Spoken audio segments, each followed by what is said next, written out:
ಅವತಾರ ಶ್ರೇಷ್ಠ ರಾಮಕೃಷ್ಣ ಎಂದರು ಸ್ವಾಮಿ ವಿವೇಕಾನಂದರು.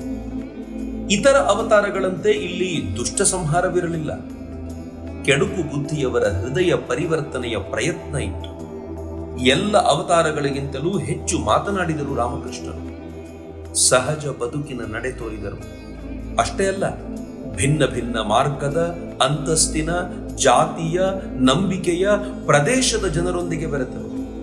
ಶುದ್ಧ ಆಧ್ಯಾತ್ಮಿಕ ಸಾಧನೆಯ ಬಯಕೆಯಿಂದ ಬಂದವರಿಗೆ ಗುರುವಾದರು, ಕುತೂಹಲಿಗಳಾದವರಿಗೆ ಮಾರ್ಗದರ್ಶಿಯಾದರು.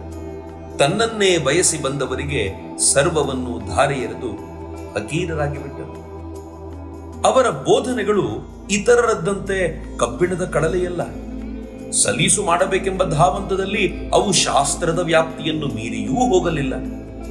ಜನಸಾಮಾನ್ಯರೊಂದಿಗೆ ಬೆರೆತು ಅವರಿಗೆ ಅರ್ಥವಾಗುವ ಮಾತುಗಳಲ್ಲಿಯೇ ಗಹನ ಆಧ್ಯಾತ್ಮಿಕ ತತ್ವವನ್ನು ರಾಮಕೃಷ್ಣರು ಕಟ್ಟಿಕೊಟ್ಟರು.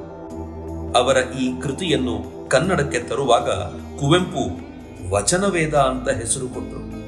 ಆಹಾ, ವೇದಗಳೇ ಸರಳವಾದ ಮಾತುಗಳಲ್ಲಿ ಅಥವಾ ಆಡಿದ ಮಾತೆಲ್ಲವೂ ವೇದವೇ, ಹೇಗಾದರೂ ಅರ್ಥೈಸಿಕೊಳ್ಳಿ. ಅವರೇ ಹೇಳಿದಂತೆ ಶ್ರೀರಾಮಕೃಷ್ಣ ವಚನವೇದವೆಂದರೆ ಅದು ಕರತಲ ದೇವಸ್ಥಾನ, ಕರತಲ ತಪೋರಂಗ, ಕರತಲ ಪುಣ್ಯ ಕ್ಷೇತ್ರ. ಯಾರ ಮನೆಯಲ್ಲಿ ಇದು ಇರುವುದೋ ಅದು ಮಂದಿರವಾಗಿರುತ್ತದೆ. ಯಾರ ಜಿಹ್ವೆ ಇದನ್ನು ಪಠಿಸುವುದೋ ಅದು ಅಮೃತವನ್ನೇ ಇಂಟುತ್ತಿರುತ್ತದೆ. ಕುವೆಂಪು ಇಷ್ಟೇಕೆ ಕೊಂಡಾಡಿದರೆಂದು ಅರಿಯಲು ವಚನವೇದದ ಕೆಲವು ಮಾತುಗಳನ್ನು ಕೇಳಿ. ಸಂಸಾರವೇ ನೀರು, ಮನಸ್ಸೇ ಹಾಲು. ಹಾಲನ್ನು ನೀರಿಗೆ ಸುರಿದರೆ ಅವೆರಡೂ ಬೆರೆತು ಒಂದಾಗಿ ಬಿಡುತ್ತವೆ. ಮತ್ತೆ ಶುದ್ಧ ಹಾಲು ಬೇಕೆಂದರೂ ಕಣ್ಣಲ್ಲಿ ಕಣ್ಣಿಟ್ಟು ಹುಡುಕಿದರೂ ಸಿಗಲಾರದು. ಆದರೆ ಹಾಲಿಗೆ ಹೆಪ್ಪು ಹಾಕಿ ಮೊಸರು ಮಾಡಿ ಬೆಣ್ಣೆ ತೆಗೆದು ಅದನ್ನು ನೀರಿನಲ್ಲಿ ಇಟ್ಟರೆ ಅದು ತೇಲಲಾರಂಭಿಸುತ್ತದೆ.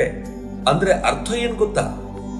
ಮನಸ್ಸಿನಲ್ಲಿ ಭಗವನ್ನಾಮವೆಂಬ ಹೆಪ್ಪು ಹಾಕಿ ಜಪದಿಂದ ಚೆನ್ನಾಗಿ ಕಡೆದು ಆಧ್ಯಾತ್ಮಿಕ ರಸಾಸ್ವಾದದ ಬೆಣ್ಣೆಯನ್ನು ತೆಗೆದು ಸಂಸಾರದಲ್ಲಿ ತೇಲಿಬಿಟ್ಟರಾಯಿತು. ಭಗವಂತ ಕಾಣ್ತಾನ ಅನ್ನೋದು ನಿಮ್ಮ ಪ್ರಶ್ನೆಯಾದರೆ ರಾಮಕೃಷ್ಣರು ಹೇಳ್ತಾರೆ, ವ್ಯಾಕುಲನಾಗಿ ಪ್ರೀತಿಸಿ.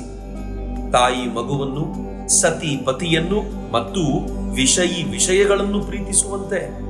ಮೂರೂ ಆಕರ್ಷಣೆಗಳನ್ನು ಒಟ್ಟುಗೂಡಿಸಿದರೆ ಏನಾಗುತ್ತೋ ಅಷ್ಟನ್ನೂ ಅವನೆಡೆಗೆ ತಿರುಗಿಸಿ ಅವನು ದರ್ಶನ ಕೊಟ್ಟೇ ಕೊಡುತ್ತಾನೆ. ಆಹಾ, ಇಷ್ಟು ಸಲೀಸ ಎನಿಸುತ್ತದೇನೋ ನಿಜ. ಆದರೆ ಅಷ್ಟು ಪ್ರೀತಿ ಉಕ್ಕಿದರೆ ಸಲೀಸೆ. ಪಾಪ ಪರಿಹಾರಕ್ಕೆ ಕುಂಭಮೇಳಕ್ಕೆ ಹೋಗ್ಬೇಕಾ? ಹೀಗೇನಾದ್ರೂ ಅವರನ್ನು ಕೇಳಿದ್ರೆ ಅವರ ಉತ್ತರ ಸಿದ್ಧ.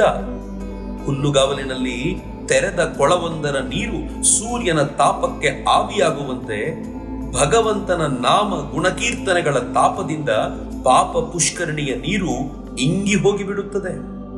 ಅರೆರೆ, ಮತ್ತೇಕೆ ತಡ? ನಾವು ಭಗವನ್ನಾಮ ಸಂಕೀರ್ತನೆ ಮಾಡೋಣ, ಜೋರಾಗಿ ಮಾಡೋಣ, ಒಟ್ಟಾಗಿ ಮಾಡೋಣ.